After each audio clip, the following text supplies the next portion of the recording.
उच्च शिक्षा पे चर्चा हुई और मंत्री महोदय का जवाब और जवाब के नाम पे शिक्षा को छोड़ के सारी बात कर रहे हैं। कभी पॉलिथीन की बात कर रहे हैं, कभी पेड़ लगाने की बात कर रहे हैं, कभी आधार मशीन की बात कर रहे हैं। तो ऐसा लगता है कि पूरी सरकार शिक्षा के प्रति सजग नहीं है। और जो सवाल पूछे जा रहे हैं, राजीव गांधी स्कॉलरशिप योजना जो बाहर बच्चों को 500 बच्चों भेजने की बात थी, उसके बारे में कोई जवाब नहीं दे रहे हैं। इंग्लिश मीडियम स्कूलों के ऊपर बंद करने की नजर रख रहे हैं, जहां उर्दू का 127 बच्चे किसी स्कूल में हैं तो पद समाप्त करके उसके एवज में संस्कृत का सब्जेक्ट सर्जित करना चाहते हैं। और हमारी डिमांड ये थी कि संस्कृत का पद अलग से सर्जित किया जाए। 17 बच्चे हैं और अगर पद सर्जित होगा तो बच्चों की संख्या और बढ़ जाएगी, लेकिन इस और कोई ध्यान नहीं है।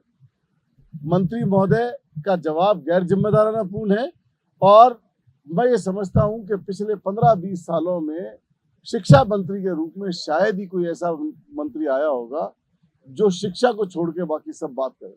आज भी अगर आप भाषण देखेंगे तो भाषण के अंदर दूसरी बातों का समावेश है, शिक्षा के प्रति कोई बात नहीं है। तो ऐसा लग रहा है कि आने वाले समय में शिक्षा का स्तर और खराब होने जा रहा है राजस्थान के अंदर। निश्चित तौर पर आज इस सदन में प्राथमिक, माध्यमिक और उच्च शिक्षा पर विषय रखने का हमें मौका मिला।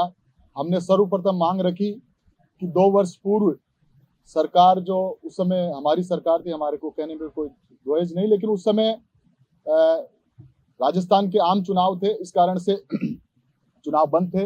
जेएम लिंगदो कमेटी द्वारा हर वर्ष चुनाव कराए जा रहे हैं। तो आज हमने सदन में सरकार से मांग की है कि चुनाव छात्र संघ पुनः बहाल हो और जो छात्र नेता, हम जैसे लोग छात्र नेता बनकर यहाँ आज विधायक बने हैं, एमपी बने हैं, तो उन लोगों में, सारे लोगों में एकता है कि पूरे राजस्थान में, प्रदेश में वापस छात्र संघ चुनाव हो। और छात्र संघ चुनाव एक राजनीति की प्रथम सीढ़ी है। छात्र कैसे अपनी बात रखे, कैसे संवाद करे, कैसे उसमें देश के प्रति एक भाव, काम करने का भाव पैदा हो, उसके लिए छात्र संघ चुनाव होने अति आवश्यक है। साथ ही मैंने जो राजीव गांधी स्कॉलरशिप को इन्होंने नाम बदल के विवेकानंद स्कॉलरशिप कर ली और विदेश में जो बच्चियां पढ़ रही है उन बच्चियों को इन्होंने स्कॉलरशिप एंड टाइम में गरीब परिवार के बच्चियों को बंद कर दी। तो उसमें भी हमने बात उठाई हमने महर्षि दयानंद सरस्वती विश्वविद्यालय सहित राजस्थान के तमाम विश्वविद्यालय में गलत प्रकार से नियुक्ति देने की, और जो पद खाली है उसमें सही तरीके से पद सर्जित करे।